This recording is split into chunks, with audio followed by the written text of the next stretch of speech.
In a neck-to-neck race, Alessandra Biaggi took the Senate win over incumbent Jeff Klein. I am feeling so elated because this has been over 10 months of just so much work.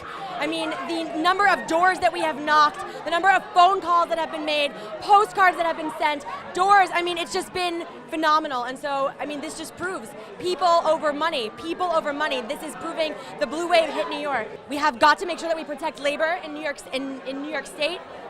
Affordable housing in New York State. We have got to close the loopholes in preferential rent, vacancy decontrol, eviction bonuses. We have to repeal the ERTSAT law. We have got to pass the Reproductive Health Act. We have got to put women's health first. This is incredibly important. This is the reason that, this is the thing that got me into this race. And so I'm just excited to work on all of the things. School funding, I mean, the list is honestly endless. In an earlier interview, she spoke with Darian Jaime, host of In the District, about campaign promises. Let's talk about how we can move our education into the future. How do we make sure that every single public school is fully funded? We are owed $88 million.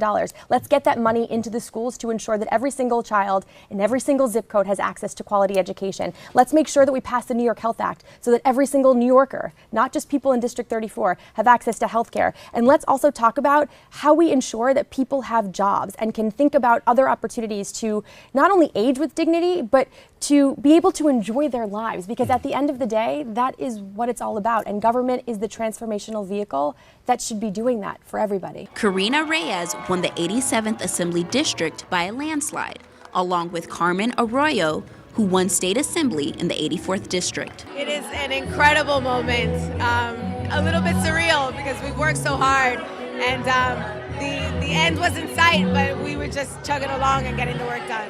But I'm happy it's over. I consider myself a progressive. I'm not a politician. I'm a woman that comes from a working class, and I've worked my whole life to give and provide for my family. And it's an honor to be that voice in Albany. Letitia James led a controversial campaign after the former Attorney General, Eric Schneiderman, stepped down following sexual harassment allegations. Letitia won Thursday night with a 40% lead over her constituents. Keep watching BronxNet as we follow each winner into the midterm elections in November. Reporting for BronxNet, Darissa White.